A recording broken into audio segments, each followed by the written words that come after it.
So in yesterday's lab, we were discussing about the practicality of CNN, and उसमें we were discussing that मुझे वो same क्यों करना है यहाँ पे. Why do we want to use same convolution and using the padding? What is the advantage? तो ये सब हम कल कर रहे थे practical में.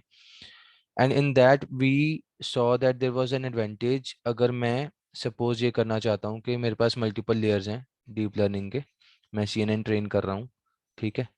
तो CNN में क्या होता है कि आप सपोज 28x28 से शुरू कर रहे हो. ओवर टाइम भी सौ के इनिशियली वो 26 26 हो गया, फिर 24 24 हो गया, फिर हमने एक मैक्स पुलिंग लगाया था which we will be discussing today. तो मैक्स पुलिंग से वो 12 12 हो गया. 12 के बाद वो दोबारा अगर मैक्स पुलिंग लगा दिया तो वो 6 × 6 रह जाएगा. तो वो हर बार साइज कम होता जा रहा है. तो ऐसे क्या होता है कि बहुत जल्दी साइज कम हो जाता है. तो maybe if you want to duplicate this 24x24 वाला फॉर मल्टीपल 2 3 लेयर्स, कि भाई ये सारे 24 24 वाले हों, ठीक है. तो मतलब मल्टीपल 24 वाले हों. उससे क्या होगा कि एटलीस्ट हमारे पास ज़्यादा मौका रहेगा to get the work done, to get some convolution deep networks. तो उससे क्या होगा, डीप फीचर आएंगे, थोड़ा एक्यूरेसी इंप्रूव हो जाएगा ओवर टाइम, ठीक है, क्योंकि उसकी ट्रेनिंग बेटर हो जाएगी. तो सेम वाली चीज़ हमें हेल्प कर जाती है in that case. So in today's lecture, I will be completing the CNN part. I am thinking that once we complete the CNN, इसमें आज कुछ चीजें हैं जो डिस्कस करने वाली हैं, maybe 10 15 minutes. After CNN, we will be starting with the RNN, and within RNN also, I will be discussing the basics today. And उसके बाद हमें दो तीन चीजें कवर करनी है. RNN मॉडल कैसे काम करता है, and then LSTM, GRU. तो ये सब अपने syllabus में I will be covering regarding the RNNs and a bit about attention models also. तो this part will be over and most probably अब जैसे इस वीक तो हम क्या कर रहे हैं प्रैक्टिकल में, we are solving digit recogniser problem. Kaggle challenge है. तो कुछ बच्चों ने कल कर लिया मेरे पास लैब में. So we will be solving this thing using CNN. And for next week what I am planning is using RNN और maybe the variation of LSTM और GRU. हम क्या करेंगे, हम शेक्सपियर, एक प्रॉब्लम है, शेक्सपियर का डेटा सेट है अपने पास, ठीक है. तो शेक्सपियर डेटा सेट को यूज करके we will be predicting the next 100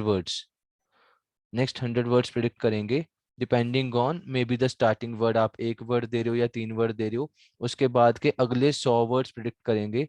and that can be done using this LSTM and GRU. इससे हम जनरेट कर पाएंगे because my model will be trained on the Shakespeare data set. तो वो वैसे वाले फ्रेजेस को यूज करके वैसा कुछ जनरेट कर पाएगा. So all of this will be done and this is the practicality. हम ये फटाफट से कवर करेंगे and this will be helpful for getting the job done अगर हमें ये वाला प्रैक्टिकल भी करना होगा, so that your concepts are more clear about the RNN. So let's continue with this convolution over volumes. Volumes का मतलब सिंपल है दैट सीधा यही डिस्कस कर लेते हैं. फॉर एग्जाम्पल मेरे पास ये है इमेज, RGB इमेज है. इसमें 3 हमारे पास लेयर्स हैं, रेड ग्रीन एंड ब्लू, ठीक है. अब इसमें इंटू 3 का मतलब यही है कि अपने पास 1 2 3 अपने पास ऐसे करके लेयर्स हैं. अगर आप एक फिल्टर लगाते हो, नॉर्मली हम क्या करते थे, एक फिल्टर लगाते थे सिर्फ फ्रंट पे. इनिशियली हम क्या कर रहे थे, सिर्फ एक फ्रंट पे फिल्टर लगा देते थे और उसके बेसिस पे हम चलते रहते थे डिपेंडिंग ऑन स्ट्राइड 1 और 2 what ever the STRIDE was.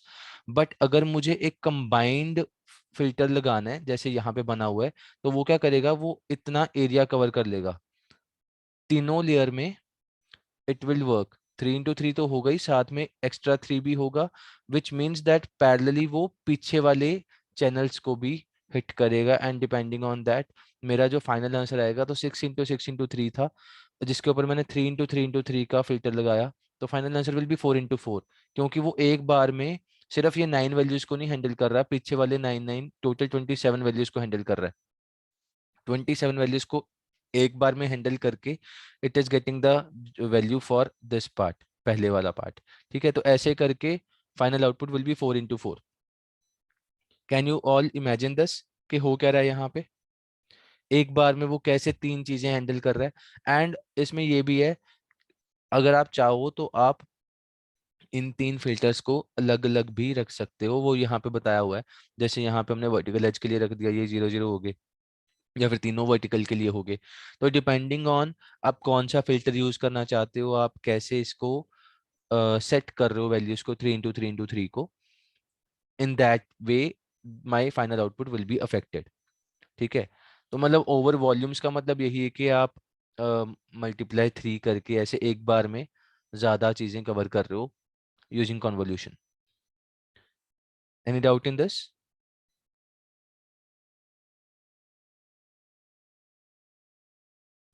No sir. Okay. तो यहाँ पे सपोज ऐसे करके एक क्यूबॉइड है या क्यूब है, तो वो ऐसे करके पूरा पूरा चलता जाएगा। ठीक है। एंड डिपेंडिंग ऑन दैट हमें आंसर मिल जाएंगे। सो ऐसे करके 4/4 का वैल्यू आ जाएगा। सो मल्टीपल फिल्टर्स में क्या है कि आप ये भी कर सकते हो कि आप वर्टिकल एज के लिए अलग फिल्टर लगा दो, एक हॉरिजॉन्टल के लिए अलग लगा दो, और दोनों अलग अलग कैलकुलेट कर लो 4 into 4। बाद में आप उन दोनों को जोड़ के final output can be 4 into 4 into 2। तो ये वाली चीज़ भी हो सकती है। ठीक है। डिपेंडिंग ऑन कि आप कितनी बार कर रहे हो या आपके फिल्टर्स कैसे डिफाइंड है। Maybe you are doing this volume वाला filter for the vertical edge once, then for the horizontal edge once. तो ये चीज़ बताया गया कि 4 into 4 अगर दो तुम्हारे अलग अलग बन भी जाएं, तो उनको दोनों को आप ऐसे अपेंड करके 4 into 4 into 2 का बना के आउटपुट दे सकते हो। ठीक है। So it's on us that how do we want to handle these kind of things. ठीक है। तो एक सिंपल सा कन्वोल्यूशन एग्जांपल लेते हैं which will help you in handling the transfer learning also if you want to do transfer learning in future. Transfer learning तभी समझ में आएगा अगर आपको एक बेसिक कन्वोल्यूशन नेटवर्क समझ में आते हैं। एंड यहाँ पे अभी तक कोई मैक्स पूलिंग का जिक्र नहीं हुआ है। मैक्स पूलिंग अभी एक दो स्लाइड के बाद शुरू होएगा। मैक्स पूलिंग के अपने फायदे हैं, but till now we have seen filters, we have seen stride, padding और नंबर ऑफ फिल्टर्स। ठीक है। तो वो सब देखते हैं, उसके बेसिस पे हमारा कैलकुलेशन करते हैं कि क्या ये कैलकुलेशन ठीक है या इसमें कुछ मिस्टेक है, क्या है देखते हैं। ठीक है। कैसे कैलकुलेशन हो रहा है। Initially let's say that we have 39 into 39 into 3 ऐसे करके हमारे पास एक इनिशियल dimensions given है। we have number of we have filter size of 3 into 3। ठीक है। 3 f equal to 3 का मतलब है कि मेरा फिल्टर 3 into 3 का है। STRIDE is 1, padding is 0, number of filters है 10। तो इतना तो पता चल गया कि ये वाला 10 यहाँ पे एज इट इज आ जाएगा। ठीक है। थर्ड कंपोनेंट इज 10, ये तो पता है। अब 3 into 3 अगर लगेगा 39 into 39 पे, तो आप इसको कैलकुलेट करोगे, it will B 37 using this formula n+2p - f/s+1। आप इसको सॉल्व करो, 37 आएगा। तो output will be 37 into 37 into 10। ठीक है। तो यहाँ पे आप पहुंच गए हो। यहाँ पे इनिशियली आपके पास जो ये वाला डेप्थ था that was 3, but in this case this depth is 10। ठीक है। Now if you have filter of 5 into 5, filter 5 into 5 है, स्ट्राइड 2 है, तो अब आप अब आप इसके ऊपर फॉर्मूला लगाओ। 20 फिल्टर्स हैं तो इतना तो पता है कि थर्ड कंपोनेंट 20 है। तो फॉर्मूला लगाते हैं n+2p - f वाला। सो माई n इज 37। ठीक है।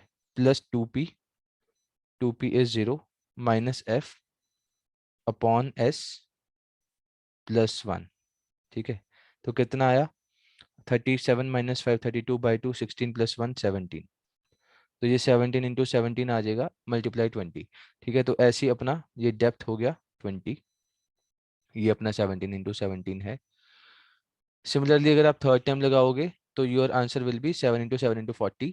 And then if you flatten it, अब यहाँ पे फ्लैटन लिखा नहीं हुआ, अगर आप इसको फ्लैटन करोगे तो 7 into 7 into 40 विल बिकम 1960। तो ये फ्लैटन करके आपका एक सिंगल डायमेंशन वेक्टर बन गया।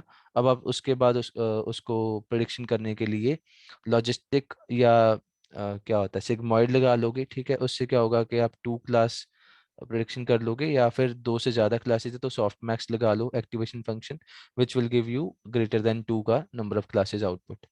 सो this is a basic convolution network. इसमें अगर आपको कोई किसी भी जगह पे कुछ एक्सप्लेन करने का जरूरत है दोबारा मैं कर देता हूँ। ऐसा तो नहीं है कि किसी को कुछ समझ नहीं आया कोई पार्ट? अगर है तो पूछ सकते हो। सो दिस इज फ्लैटन, यहाँ पे फ्लैटन का लिखा नहीं हुआ, फ्लैटन फंक्शन लगाया हुआ है। उससे क्या होगा कि हमारा ये वेक्टर सिंगल डायमेंशन बन गया, which was initially 7 into 7 into 40 at this place. ठीक है। मूविंग हेड, तो तीन तरह की चीजें होती हैं जो हम देखेंगे हमारे नेटवर्क में, जो हमने अभी देखा फुली कनेक्टेड, अभी तो नहीं आया फुली कनेक्टेड, वैसे ये वाला फुली कनेक्टेड ही है। This part is fully connected. Fully connected का मतलब ये होता है कि आपके पास left hand side versus right hand side maximum connections बन जाएं। तो अगर सारे आपस में कनेक्टेड होंगे इसको हम फुली कनेक्टेड बोल देते हैं। ठीक है, अब इस केस में 1960 एलिमेंट्स को हमने फाइनल आउटपुट न्यूरॉन के साथ कंबाइन कर दिया है। ठीक है, सबके कनेक्शन बना दिए हैं, तो this is fully connected layer only. Convolution हमने देख लिया, पूलिंग हमने देख लिया। पूलिंग हमने अब इनफैक्ट देखना है। हमने पैडिंग देखा है बट पूलिंग नहीं देखा अब तक, तो देखते हैं पूलिंग क्या होता है। ठीक है, सो मैक्स पूलिंग नाम की एक चीज होती है। मैक्स पूलिंग का मतलब सिंपल है, that you have to, let's say max pooling में आपको साथ में दिखती है 2,2। अब इस केस में 2,2 का एग्जांपल है, एक टाइम पे you are picking 2,2 values and you are picking the maximum value out of it. ठीक है, तो यहाँ पे 9 आ जाएगा। ठीक है, एंड सिमिलरली आप इन चारों में से मैक्सिमम वैल्यू उठा के यहाँ पे ले आओगे, it will be 2, third it will be 6, then it will be 3। तो अगर आप इसके ऊपर मैक्स पूल लगाओगे with dimension 2,2, the output will be 9, 2, 6 and 3, क्योंकि वो हर बार चार एलिमेंट्स में से मैक्स वैल्यू पिक करके लेके आएगा। ठीक है, अब जैसे ये मैक्स पूलिंग है, इसमें फायदा ये हुआ हमारा कि हमने डिमेंशन को हाफ कर दिया। कभी कभी क्या होता है कि हमारे पास डिमेंशन बहुत बड़ी है और अगर आप उसको थोड़ा सा कट शॉर्ट करना चाहते हो, छोटा करना चाहते हो, फायदा हो जाता है। सपोज आपके पास 1000 × 1000 का डिमेंशन था ओरिजिनल, और आप इसको ऐसे करके मैक्स पुल करोगे तो एक बार में 500 × 500 पे पहुंच जाओगे, और सेकंड टाइम में 250 पे पहुंच जाओगे। तो ऐसे करके आप काफी जल्दी छोटी डिमेंशन पे पहुंच सकते हो। ठीक है, मैक्स पूल लगा लगा के। बट डिपेंडिंग ऑन वो आपस में कितने कन्वोल्यूशन लेयर आपस में कनेक्टेड हैं, या कैसे आप डायमेंशंस को हैंडल कर रहे हो और आप क्या करना चाहते हो। So there is a multiple option for us, we can use multiple times convolution network, multiple times max pool, depending on our need। जैसे हमें लगता है कि हम थोड़ा सा जल्दी कन्वर्ज कर लें।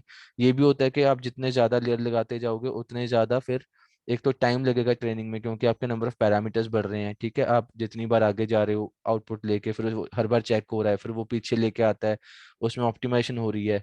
मतलब प्रोसेस हमारा काफ़ी लेंदी हो जाएगा, टाइम टेकिंग हो जाएगा। तो कोशिश होती है कि बहुत ज़्यादा डीप नेटवर्क भी ना करा जाए। But it doesn't mean that deep networks होते नहीं, बड़े अच्छे अच्छे गहरे गहरे डीप नेटवर्क होते हैं। So ResNet is one of the very deep network.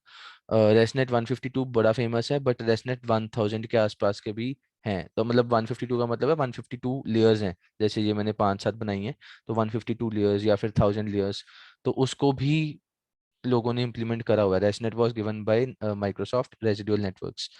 So continuing from here, अब यहाँ पे मैक्स पूलिंग का वही सब बताया है कि अगर आप यहाँ पे 2 × 2 लगाओगे, so in this case maximum value is 9, in this case maximum value again 9, in this case यहाँ पे 3 है ना, तो मुझे लग रहा है ये 3 × 3 का होएगा। हाँ 3 × 3 है, जस्ट अ सेकेंड,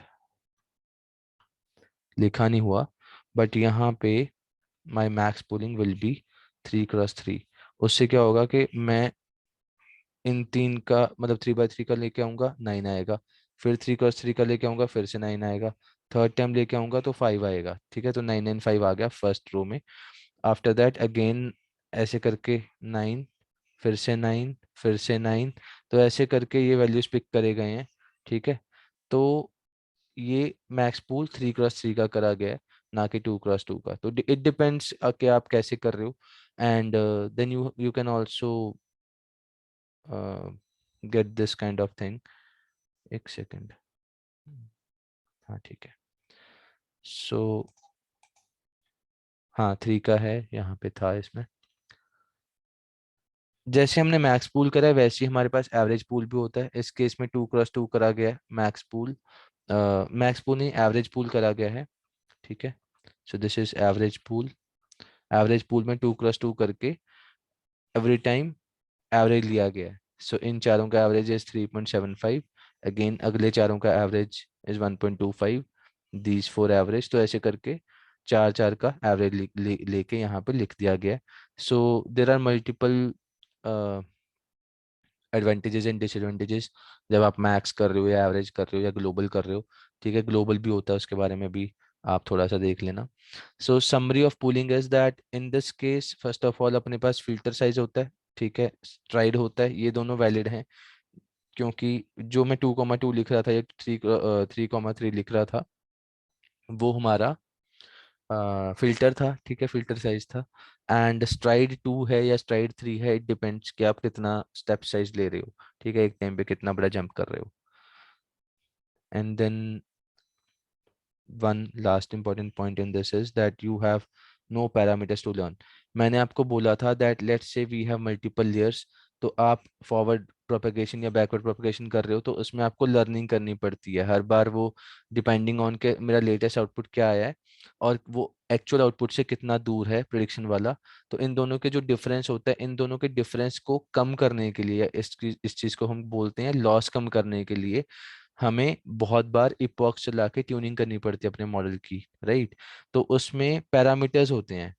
अब आपने प्रैक्टिकल लैब में आप देखोगे कि जब आप कोई भी कॉन्वोल्यूशन कर रहे हो या मैक्स पूल कर रहे हो तो वहां पे साइज तो आता ही है, 28 का 26 हो गया, 26 का 24 हो गया, फिर 12 हो गया। साथ में राइट हैंड साइड पे पैरामीटर्स भी लिखे हुए थे, मैंने कल में लैब में कराया था तो वहां पे पैरामीटर्स भी थे। And those parameters means that those number of parameters are there for training, ठीक है, उनकी ट्रेनिंग होने वाली है तभी हमारा आंसर इम्प्रूव होगा। तो ये चीज़ें मैक्स पुलिंग के लिए या एवरेज पुलिंग के लिए वैलिड नहीं है। मैक्स पुलिंग और एवरेज पुलिंग के पैरेलल जब भी आप सपोज 12 को या 24 को 12 किया तो ये मैक्स पुलिंग से किया था, तो इसके पैरेलल आपको दिखेगा कि आपके पास 0 पैरामीटर्स टू ट्रेन है, ठीक है। तो मैक्स पुलिंग के टाइम पे आपको कुछ भी ट्रेनिंग नहीं करनी किसी पैरामीटर की, you are just dividing the size into 2, मतलब बाई 2 और by 3। And then convolutional neural network example, this is one of the old CNN model which was there around 1987. तो यूजिंग दिस मॉडल ओनली, यहाँ से idea लेके Alex net एक नाम model है Alex net नाम का, विच केम इन 2012। तो this AlexNet was having this LeNet as its motivation, ठीक है। तो ये 1987 में आया था आई गेस। एंड इसमें क्या था, फॉर एग्जांपल हमारे पास एक 7 डिजिट है, ये वाला प्रैक्टिकल हमने इस हफ्ते करना है, कुछ बच्चों ने कर लिया, ठीक है। हैंड रिटन डिजिट है, उसको रिकॉग्नाइज करना है। सपोज 7 लिखा हुआ है और इमेज साइज है 32 32 3, जो हम प्रैक्टिकल करेंगे उसमें 28 28 होगा साइज। बट सपोज यहाँ पे हमारे पास 32 32 3 है, तो हम फिल्टर लगाएंगे, स्ट्राइड लगाएंगे, डिपेंडिंग ऑन दैट हमारा size is now 28 28 6। and if you want to do the max pool also, then filter size stride, then the size will be half, 28 से सीधा 14 हो जाएगा। उसके ऊपर आप फिल्टर लगाओ, स्ट्राइड लगाओ, फॉर्मूला लगा के चेक करोगे तो 10 × 10 × 16 आएगा। फिर आप दोबारा से मैक्स पुल लगाओगे, फिर से साइज हाफ हो जाएगा, 10 का 5 हो गया। फिर आप उसको फ्लैटन कर लोगे तो 5 × 5 × 16 विल बी 400। तो आप 400 को फुली कनेक्टेड लेयर्स में पास करो। फुली कनेक्टेड लेयर का मतलब है कि हर इंडिविजुअल हमारा सामने वाले के साथ कनेक्टेड है, ठीक है। तो कनेक्शन हमारे भर भर के लगे हुए हैं। फॉर एग्जांपल यहाँ पे 120 वैल्यूज हैं और यहाँ पे 84, तो कनेक्शन हो जाएंगे 120 × 84, नंबर ऑफ कनेक्शन इतने सारे हो जाएंगे। And then fully connected 4 to the final output जो भी हमारा आप लेके आना चाहते हो। In this case our MNIST में हमारे पास 10 डिजिट होंगे, 0 to 9, कोई भी डिजिट हो सकता है हैंड रिटन, तो आपने वो प्रिडिक्शन करना है, ठीक है। तो इसमें हमने किया क्या है, अगर आप इसको मोटा मोटा देखो, ये बॉटम पे देखो, कॉन्वोल्यूशन लगाया, फिर पूलिंग लगाया, फिर कॉन्वोल्यूशन लगाया, फिर पूलिंग लगाया, फिर हमने 3 फुली कनेक्टेड लेयर लगाए, फिर एंड में सॉफ्ट मैक्स लगा के प्रिडिक्शन करवा लिया। सो यू कैन इम्प्लीमेंट एमनेस्ट में, यू कैन इम्प्लीमेंट एलिनेट वाला model, you can use this kind of A model. वहां पे स्टार्टिंग पॉइंट 28 28 का था, ठीक है। तो आप उसको भी कर सकते हो कि 28 वाले को सीधा 14 कर दिया, 14 से 10 कर दिया, 10 से 5 कर दिया, आप एलिनेट लगा के भी सॉल्व कर सकते हो इस प्रॉब्लम को। And you can check maybe you are getting better accuracy for the Kaggle challenge. yesterday few students had implemented this। तो एक दो ने कैगल पे सबमिशन भी किया था, कैगल में उनका रैंकिंग भी अच्छा खासा आ गया था। I don't remember the name, but someone got the ranking around 320 और 330 world wide, out of I think 1800 teams. तो अच्छा खासा हमारा मॉडल ट्रेन हो गया था कल। Okay, so moving ahead. So why do we want to do convolutions? कॉन्वोल्यूशंस में एक तो हमारे पास साइज हमारा कम हो रहा है, साइज कम होने से हमारे पास हमारे पैरामीटर कम हो जाते हैं, मतलब नंबर ऑफ पैरामीटर्स बहुत कम हो जाते हैं। एक तो देखो, अगर आप सीधा कर दोगे 3072 मल्टीप्लाई बाय दिस नंबर, ठीक है, तो डायरेक्टली करोगे तो 14 मिलियन पैरामीटर्स हो जाएंगे। लेकिन अगर आप उसको साइज को कम करते करते छोटा कर दोगे तो हमारे पास ट्रेनेबल पैरामीटर्स हमारे बहुत कम हो जाएंगे। मतलब इस केस में सपोज आप 32 से शुरू करके ये फिल्टर लगा के 28 पे ले आए, ऐसे धीरे धीरे एन में छोटा करके यहाँ पे आप देखोगे हमारे पास 120 फीचर रह गए थे, ठीक है। तो 120 features versus this amount of features, अगर आप 32 को 28 से मल्टीप्लाई करोगे तो बहुत ज़्यादा मिलियंस में बात चली जाती है। तो हम अपने मॉडल को फास्ट ट्रेनिंग के लिए, उसके फीचर कम करने के लिए कन्वोल्यूशन लगाते हैं, ताकि हम साइज को छोटा करके जल्दी ट्रेन कर पाएं। सो इसमें there are two things. Parameter sharing हो रही है। Parameter sharing means a feature detector such as vertical edge detector that's useful in one part of the image is probably useful in another part. जो आप ये वाला लगा रहे हो, अब यहाँ पे अगर आपने फर्स्ट केस में लगाया तो हो सकता है यहाँ सेकंड केस में या कहीं और भी वो हेल्पफुल हो जाए। तो एक तो आप सेम फिल्टर को लगा रहे हो थ्रू आउट द इमेज, ठीक है, उससे क्या होता है कि इट मे और may not be useful, but ज़्यादातर हेल्पफुल हो जाता है। At least it will be helpful for highlighting the similar thing, ठीक है। एक पर्टिकुलर फिल्टर जो होगा वो सिमिलर थिंग को हाईलाइट कर देगा through out the image. Second thing is sparsity of connections. In each layer, each output value depends only on small number of inputs. ठीक है, एक इसमें ये हो गया कि आपके पास जो भी हमारा आउटपुट आ रहा है, it depends only on the small number of inputs. पीछे से हम हर बार उसका साइज छोटा करते आ रहे हैं, तो हमारा फाइनल आउटपुट वैल्यू है जो, वो बड़े कम इनपुट्स पे डिपेंड हो जाता है। जो सेकंड लास्ट लेयर होती है उसमें बहुत कम फीचर होते हैं compare to the starting point, ठीक है। और ये हमारा सपोज आउटपुट है, तो आप आउटपुट करने के लिए अगर इसके ऊपर डिपेंड कर रहे हो एंड वाले सेकंड लास्ट वाले पॉइंट पे, it is very small compare to the initial size. So this is why we do the convolutions. This is the last slide of CNN। इसमें क्या हो रहा है, इसमें बात करिए कॉस्ट की। ये वही कॉस्ट है जो मैं कह रहा था कि आपको एक्चुअल और प्रिडिक्टेड का जो डिफरेंस होता है, ये Y hat is my predicted value, Y is my actual value. तो इन दोनों का जो डिफरेंस है वाई और वाई हैट का, इन दोनों के डिफरेंस को हम बोलते हैं कॉस्ट, ठीक है। और हम ऑन एन एवरेज सारा निकालने के लिए आप लॉस निकालोगे। Loss is for particular case, ठीक है। अगर आप सिंगल इमेज के ऊपर टेस्ट कर रहे हो कि अच्छा इसका इतना लॉस आ रहा है, आप पूरे डेटा सेट पे चेक कर रहे हो, अगर नंबर ऑफ इमेजेस आपके पास m है तो 1/m करके आप उसी लॉस को एवरेज कर दोगे, उसको हम कॉस्ट बोलते हैं। So that cost can be reduced using the gradient descent optimization. In fact gradient descent ही नहीं, स्टोकेस्टिक ग्रेडियंट डिसेंट भी होता है, एक RMS प्रॉप होता है, रूट मीन स्क्वायर प्रोपगेशन, ठीक है। एक एडम होता है, एडम का full form is adaptive moment. Adaptive moment is a combination of stochastic gradient descent and RMS prop. तो ग्रेडियंट डिसेंट एक स्टार्टिंग पॉइंट जरूर है, but this is not the best way to do the job. तो इसको हमने gradient descent को initially discuss किया था, ब्रीफली हमने डिस्कस करा हुआ है जब न्यूरल नेटवर्क्स पढ़ाया था आपको। So that's all for CNN। If you have a doubt you can ask, otherwise I will start the RNNs। हाँ जी, anyone, any doubt? Sir previous slide में अ, आपने दिखाया था कि 400 फीचर से 120 हो गए, तो वो कैसे हो रहा था सर यहाँ पे? यहाँ पे ना, देखो अब यहाँ पे ना फुली कनेक्टेड लेयर पे डिपेंड करता है कि आप फुली कनेक्टेड लेयर में क्या होता है। जब हम फुली कनेक्टेड लेयर लगाते हैं, एक आपने देखा था कल कोडिंग में, हम डेंस लेयर लगा रहे थे बार बार, यस और नो। डेंस लेयर यस होते सर। थे, डेंस लेयर में हमारे पास हम पास करते थे कि हमें कितने वैल्यू पास करने हैं। तो 400 अगर है, तो 400 पीछे से इनपुट आ रहा है, तो मैं हो सकता है कि यहाँ पे 120 लिख दूं कि मैंने 400 का 120 के साथ ही कनेक्शन बनाना है। तो यहाँ पे लिखा भी हुआ है कि 120 कॉमा 400।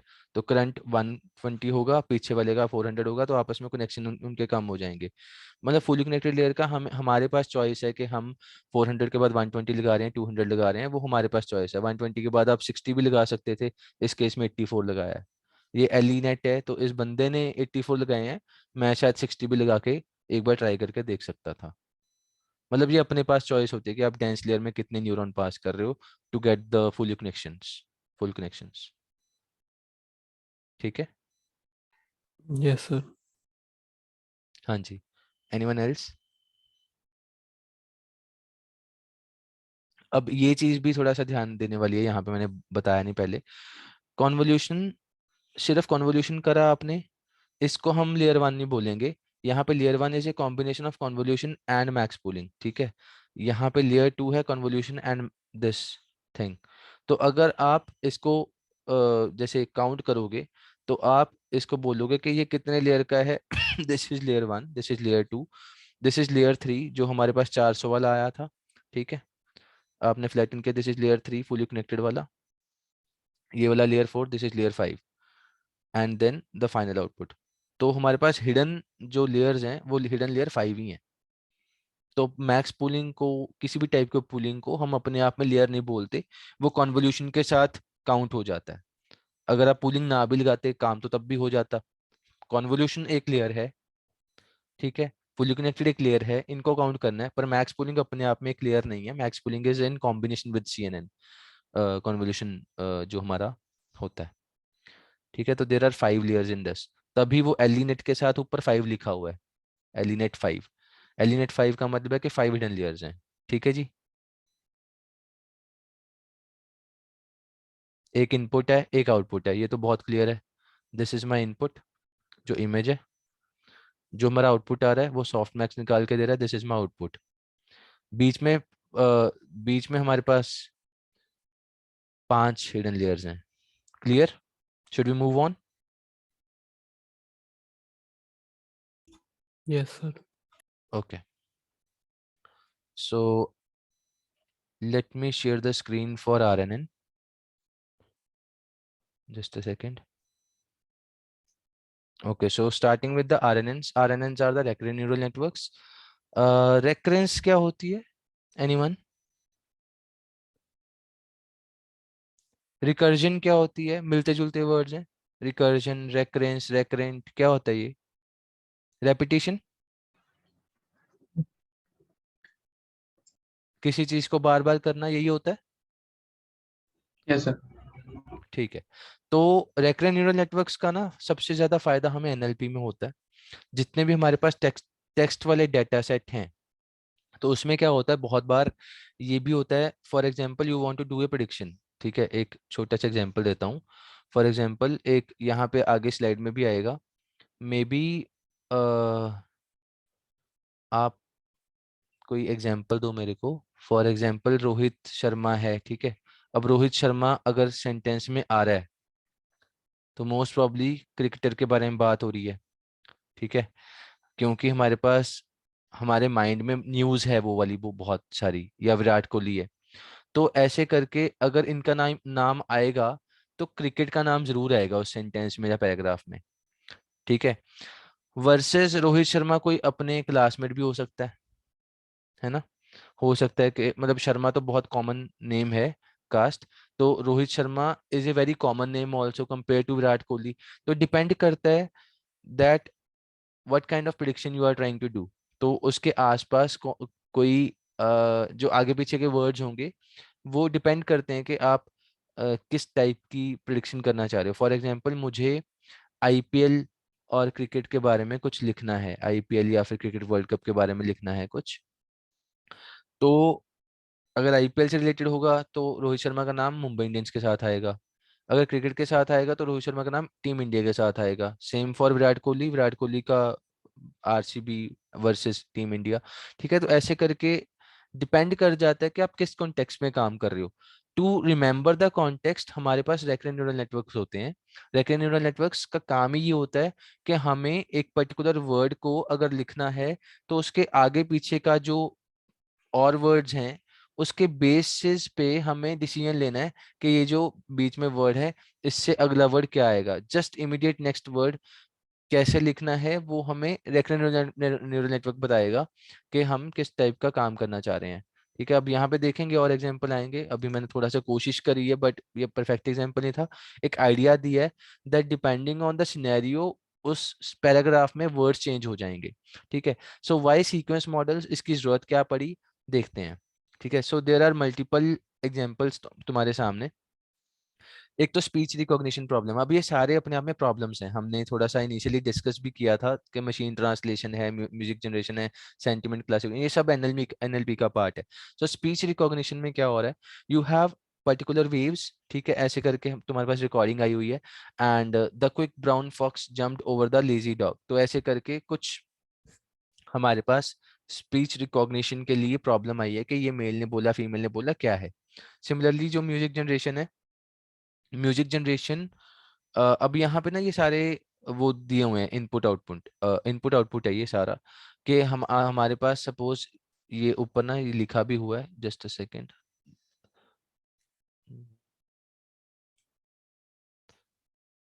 जो ये x लिखा है, x मींस इनपुट, हमारे पास ये इनपुट आया, क्या हो गया, and this y is my output, ठीक है। सो अगर हमारे पास ये इनपुट आया स्पीच रिकॉग्निशन में, हम बता देंगे कि भाई इस वेव में ये सेंटेंस बोला गया है, ठीक है। वो अलग प्रॉब्लम है कि आप जेंडर रिकॉग्नाइज कर रहे हो, बट अभी के लिए हम ये मान के चलते हैं कि अपने पास ऐसे कुछ wave I, based on that हमें कुछ आउटपुट बतानी थी कि इस वेव में क्या बोला जा रहा है, इस स्पीच में क्या बोला जा रहा है। म्यूजिक जनरेशन में क्या होता है, स्टार्टिंग पॉइंट आपके पास कुछ नहीं है और आपको म्यूजिक जनरेट करना है, ठीक है। तो इनपुट आपका कुछ भी नहीं होगा, it is phi, and then the output should be कि चलो कुछ म्यूजिक जनरेशन हो जाए। सेंटिमेंट क्लासिफिकेशन में क्या होगा, आपके पास कोई सेंटेंस गिवन है, based on that you have to जज दैट इस सेंटेंस के बेसिस पे मूवी की रेटिंग क्या बनती है। There is nothing to like in this movie, तो यहाँ पे पता चल रहा है कि यार बंदा खुश नहीं है मूवी देख के, तो 1 स्टार कर दो आउट ऑफ 5, ठीक है। डीएनए सीक्वेंस एनालिसिस, तो यहाँ पे कुछ जो भी इनपुट दिया उसमें से कुछ उन्होंने सीक्वेंस को हाईलाइट किया, ठीक है। अब मुझे नहीं पता, मैं डीएनए एक्सपर्ट नहीं हूँ, बट यहाँ पे फॉर एन एग्जाम्पल यहाँ पे बताया गया कि आप कुछ इनपुट दोगे और वो हाईलाइट होके बता रहा है कि हाँ यार यहाँ पे कुछ है, कुछ सिमिलरिटी है, ठीक है। ट्रांसलेशन, एक one language to another, this can be one output. Video activity recognition, you might be working on this kind of a problem, capstone में ये चीज़ बड़ी कॉमन है, कुछ बच्चे करते हैं इस चीज़ पे काम, कि वीडियो के बेसिस पे काम करना है। तो ये एक प्रॉब्लम है कि वीडियो चल रही है, उसके बेसिस पे आपने बताना है कि इस वीडियो में क्या हो रहा है, तो रनिंग हो रही है, ठीक है। Similarly yesterday Harry Potter met Hermione Granger, तो वो हाईलाइट कर देगा। नेम एंटिटी रिकॉग्निशन है, तो नेम एंटिटी का मतलब है कि मुझे नेम्स को हाईलाइट करना है, तो वो हाईलाइट कर देगा, ठीक है। तो हमारे पास मॉडल्स का आउटपुट विल डिपेंड ऑन हमारी प्रॉब्लम स्टेटमेंट क्या है, क्या करना चाह रहे हैं, ठीक है। तो मतलब ऐसे वाले जो सीक्वेंसेस होते हैं, यहाँ पे हमें आरएनएन चाहिए, क्योंकि हमें आगे पीछे का सेंस जोड़ना है, ठीक है। ये नहीं है, अब ये नहीं आप कर सकते वीडियो वीडियो एक्टिविटी रिकॉग्निशन में कि आप एक फ्रेम को, पीछे वाले 4 को छोड़ दो, 5वें फ्रेम के बेसिस पे बताओगे कि बंदा क्या कर रहा है। हो सकता है वो बीच में रुक गया हो या एक सिंपल पोज दे रहा हो, वो भाग नहीं रहा, तो जब तक आप आगे पीछे का देखोगे नहीं फ्रेम, आप कैसे डिसाइड करोगे कि वो बंदा भाग रहा था कि पोज दे रहा था, ठीक है। Okay, so moving ahead, notations देख लेते हैं। सो नोटेशंस ये हैं, suppose we have this sentence, Harry Potter and Hermione Granger invented a new spell, and इसको हमने वो कर लिया, नंबरिंग कर लिया, x1 x2 x3 up to xn, जितना भी हमारे पास था, ठीक है। और आपका आउटपुट क्या है, आउटपुट y में क्या आएगा, जहां जहां पे नाम है वहां पे 1 1 आ जाएगा, जहां पे नहीं है वहां पे 0 आ जाएगा। So your output is 1 1 0 1 1 0 0 0 0। तो ऐसे करके आप अपना एक मॉडल जनरेट कर सकते हो एक्स और वाई का, कि एक्स हमारे ये वाले वर्ड्स आएंगे तो वाई हमारा ये आउटपुट होना चाहिए, बेस्ड ऑन दैट आप मॉडल ट्रेन कर लो।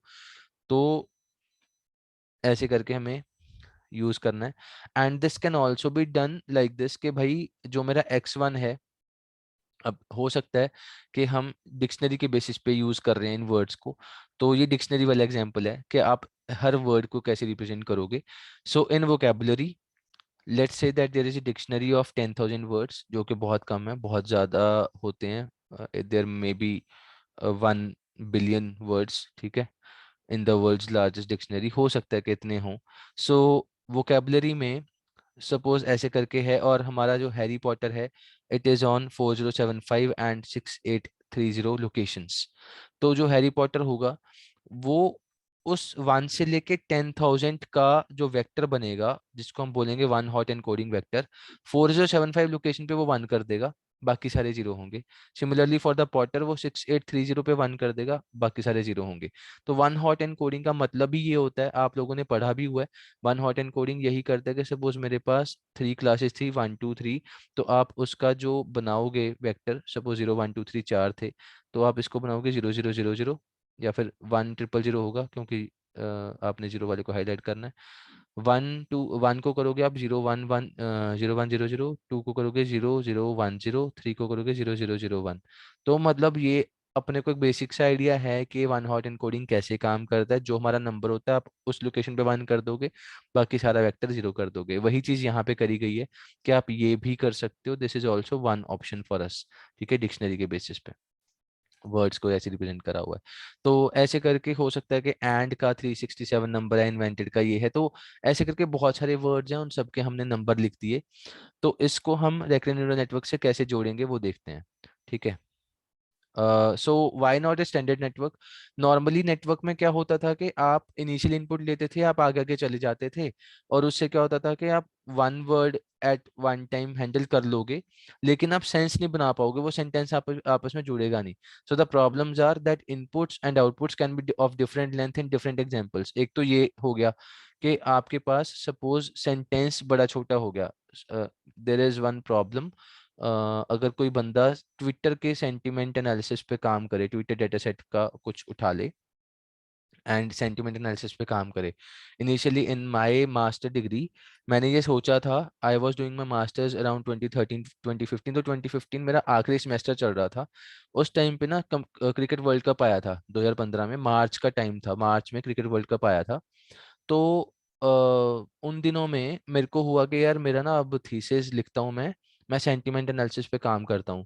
तो ट्विटर से मैंने ट्वीट्स डाउनलोड कर लिए, बट उसमें ये दिक्कत आई थी मेरे को, अभी आपको बताते हुए याद आई है ये चीज़, कि ये डिफरेंट लेंथ वाली चीज़ बिल्कुल सच लिखी है। ट्वीट्स बहुत छोटे भी हो सकते हैं और सेंटेंसेस कुछ बड़े भी हो सकते हैं ट्वीट्स के, ठीक है। तो डिपेंडिंग ऑन किसी का 3 वर्ड का ट्वीट है, व्हाट इफ 4 ऐसे करके बता दिया गया, व्हाट इफ 6 व्हाट इफ 4, और may be it's written Sehwag is out now, तो ऐसे कुछ लिख के उन्होंने करा। या फिर कोई सेंटेंस बड़ा भी हो सकता है, it was a wonderful 6 that was out of the stadium, ऐसे कुछ करके बड़ा सा ट्वीट कर दिया किसी ने, ठीक है। तो लेंथ बड़ी छोटी हो सकती है, उससे क्या होगा, हमारा मॉडल जो होगा उसमें कम ज़्यादा फीचर्स हो जाएंगे। सपोज आप एक टाइम पे 10 फीचर भेज रहे हो, फिर अगली बार आपके पास 3 ही वर्ड का ट्वीट है और बाकी के 7 आपके 0 0 0 आप भेज रहे हो मॉडल में, ठीक है। तो आप हर ट्वीट के लिए सेम ऐसे नॉर्मल मॉडल नहीं चला सकते। And it doesn't share features learned across different positions of text, वो आपस में इंटरलिंकेज भी नहीं होता, ठीक है। सो रेकरेंट न्यूरल नेटवर्क क्या करता है, रेकरेंट न्यूरल नेटवर्क हमारे पास हमारे एक तो ये देखो वेक्टर ऑफ जीरोस, तो हमारे पास एक तो इनिशियल वेक्टर ऑफ जीरोस आएगा A0, और आप वर्ड्स को 1 बाय 1 सेंड करोगे, ठीक है। सपोज व्हाट इज 6, तो व्हाट इज 6 में ये what will be become this x1, ये जाएगा आपके न्यूरॉन्स में जाएगा, उसके बेसिस पे कुछ आउटपुट जनरेट होगा। और एक तो आउटपुट आएगा नेक्स्ट वर्ड का, कि जैसे व्हाट तो ये वाला will become the input of the next word, ठीक है। तो ये नीचे आएगा वही वाला जो ऊपर से आउटपुट आया था। एंड डिपेंडिंग ऑन दैट यहाँ पे आप सपोज अगला वर्ड 6 है, तो व्हाट इज 6, तो ये 6 will become the input of the third. तो ये वाला जो हमारा x1 x2 x3 है, व्हाट इज 6, ये मेरे को पता था कि ऐसे 3 वर्ड आने हैं। बट जब हम मॉडल ट्रेन करेंगे we have to make sure that my model is able to make sense आगे पीछे का वर्ड्स यूज करके। अब यहाँ पे एक तो ब्लू वाले बॉक्सेस हैं, ब्लू बॉक्सेस में बात हो रही है फॉरवर्ड प्रोपेगेशन की। Forward propagation is being done in blue boxes, जो ये सारे आपके पास ब्लू बॉक्सेस दिख रहे हैं। एक आपको यहाँ पे ग्रीन वाला भी दिख रहा है। ग्रीन वाले में क्या हो रहा है कि आप आगे वाले वर्ड्स के बेसिस पे अपना फीडबैक पीछे भेज रहे हो। आप यहाँ पे देखो, एक सेकंड मैं इसको हाईलाइट करता हूँ। सो ये वाला जो ग्रीन वाला है ऐसे करके इधर जा रहा है, मतलब it is participating to get this output. मतलब आगे वाला जो 10 वर्ड आगे या 7 वर्ड आगे है वो भी पार्टिसिपेट कर रहा है पीछे वाले को बताने में। तो इसको हम बोलते हैं by directional recurrent neural network, ठीक है। तो इसमें क्या हो रहा है कि आप सिर्फ पीछे से नहीं आ रहे, मतलब आप सिर्फ पीछे से डिसीजन लेते नहीं आ रहे कि व्हाट सिक्स ऐसे सेंटेंस चलेगा। हो सकता है कि what is six, it was out of the stadium, तो वो स्टेडियम वाला वर्ड भी हेल्प कर रहा है सिक्स को जनरेट करने में। तो वो सपोज 8वां 10वां वर्ड था, वो भी हमें इनपुट भेज रहा है।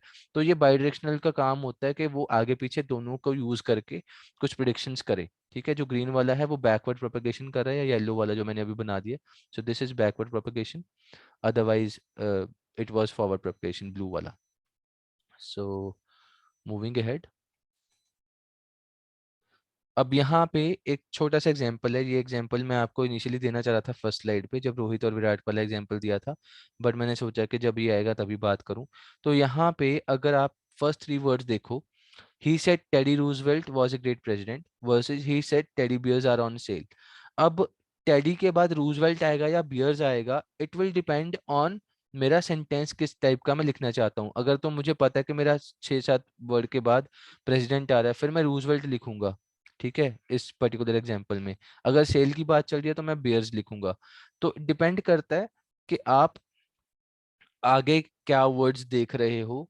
And this thing is very helpful जब हम बाई डायरेक्शनल न्यूरल नेटवर्क लगाते हैं। BRNN will be helpful for getting this kind of prediction.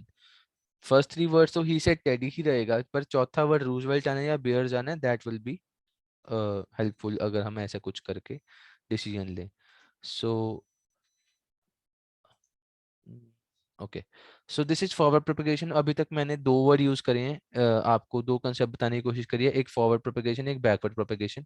Forward propagation होता है कि आप सिर्फ पीछे वाले वर्ड्स के बेसिस पे आगे जाते जा रहे हो और आप डिसीजन ले रहे हो कि मुझे क्या प्रिडिक्शन करना है।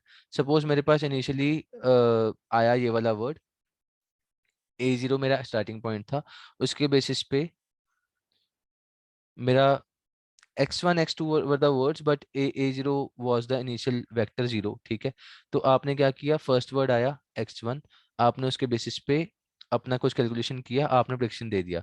वही प्रेडिक्शन अब आगे यूज होगा, ठीक है, यहाँ पे। And this will help us to get the job done. इसमें क्या हो रहा है कि आपके पास ये वाला जो a वाले वैल्यूज हैं A1 A2, ये भी हेल्प कर रहे हैं हमें डिसीजन लेने में। तो a वाला प्लस x वाला ये दोनों मिलके अगला प्रेडिक्शन करवा रहे हैं। तो वही चीज यहाँ पे आपको नीचे इक्वेशन में दिखेगा, that A1 is being calculated by using this activation function g वाला वैल्यू बाहर, WAA A0 plus WAX X1 plus BA। अब ये चीज याद रखने का एक छोटा सा हैक बताता हूँ। जब A वाली बात हो रही है तो मेरा ये A हो गया और ये सारे A वाले हो जाएंगे जो हमारा फर्स्ट वैल्यू है। ठीक है, ये यहाँ पे भी वैलिड है। अगर आप y की बात कर रहे हो तो ये y हो गया, ये y हो गया। एंड ठीक है, आगे भी आप यही चीज देखोगे हर इक्वेशन में। अभी हम आगे आने वाले टाइम में we will be discussing about the LSTM GRU, वो सब में आप ये चीज नोटिस करोगे कि जो ये बायस वैल्यू है, ये बायस वाली वैल्यू है। ठीक है, BA BY, these are for this particular notation only, A वाला Y वाला, तो जो भी होगा। सो this is how we need to right the equation for forward propagation. उसमें आप ऐसे करके काम कर रहे हो। ठीक है, WAA AT-1 plus WAX XT plus BA, this is for the AT calculation. और YT जो Y हैट ऊपर वाला प्रेडिक्शन है, that is helpful when we are writing this equation. उसमें हम WYA into AT plus BY ऐसे करके mathematics चल रहा है इनका। ठीक है, सो सिंप्लीफाइड RNN नोटेशन में वी हैव नाउ 2 इक्वेशंस। इन दोनों इक्वेशंस को हमने पीछे देखा था कि भाई ऐसा होता है। ठीक है, उसमें हमारे पास क्या है यहाँ पे, WAA विच इज माई 100 के भाई करंट वाला 100 है, पीछे से भी 100 था, तो वो 100 100, ये वाला तो समझ में आ रहा है कि ये कैसे लिखा गया। ठीक है, सिमिलरली WAX 100 10,000। ठीक है, इनिशियली मेरे पास 100 है, पीछे से 10,000 वैल्यूज थी, तो ये वो चीज़ है 100 10,000। तो इसको हम बोलेंगे, ये वाला हो गया मेरा WAX। तो इसमें करंट 100 है, पीछे वाला 10,000 है, तो ये वाला WAX विल बी, क्योंकि हमारे पास डिक्शनरी जो थी वो 10,000 की थी, इसलिए 10,000 यहाँ पे लिखा हुआ है एक्स के लिए। ठीक है, तो ये डिपेंड करता है कि आपके पास इनिशियल वैल्यू क्या है, तभी आप डिसीजन लोगे। एंड यहाँ पे राइट हैंड साइड पे आप देखोगे तो AT is equal to G of WA into AT minus 1 XT. So this is the mathematics behind. ये वही equation लिखी है. इसको अगर आप अब imagine करो, our matrix will be like this. WAA will be 100 in length and WAX will be 10,000. इसको अगर आप append कर दोगे, the height will be the total values will be 100 only. तो इसको आप combine करके WA calculate कर सकते हो अगर आप इन दोनों को इकट्ठा करोगे. So 100 and 10,000 ये जुड़ जाएगा, तो ये तो obviously मतलब 100 and 10,100 बन गया. सो डिपेंडिंग ऑन दैट आप ऐसे उसका फिर ट्रांसपोज कर लो. ठीक है, तो ये चीज़ हमें आगे काम आएगी. बैक प्रोपगेशन में what we are trying to do is we are using the आगे वाले words to take the help के हम अपने मॉडल को इम्प्रूव कैसे करें. ठीक है, बैक प्रोपगेशन का मतलब ही ये है कि जो आपका आउटपुट आ रहा है वो आउटपुट आप कैसे उस आउटपुट के बेसिस पे अपने मॉडल को इम्प्रूव कर रहे हो, उससे फीडबैक लेके, और हमें कितना चेंजेस करना है. जो हमारे रेड वाले एरोज हैं they are signifying the back propagation. सब कुछ उल्टा जा रहे हैं, we are moving towards the initial point. ठीक है, अब यहाँ पे उसका इन दोनों का कंबाइंड वर्जन दिया हुआ है. सो इन दिस फॉरवर्ड प्रोपगेशन इसमें क्या हो रहा है, इनिशियली हमारे पास ब्लू वाला जो है ये फॉरवर्ड प्रोपगेशन है. We are passing the value a0 और x1 वाला वैल्यू पास होके y1 आ रहा है, फिर y2 आ रहा है, फिर y3 आ रहा है. ठीक है, ऐसे करके हम ये जो ऊपर L1 L2 L3 लिखा है दीज आर द लॉस. ठीक है, ये लॉस वैल्यूज हैं L1 L2 L3. For each word we are finding कि कितना लॉस है. ठीक है, अब depending on that loss only जो ये रेड एरोज बने हुए हैं आपके. ठीक है, रेड एरोज में क्या है कि आपके पास फाइनल लॉस आ जाएगा.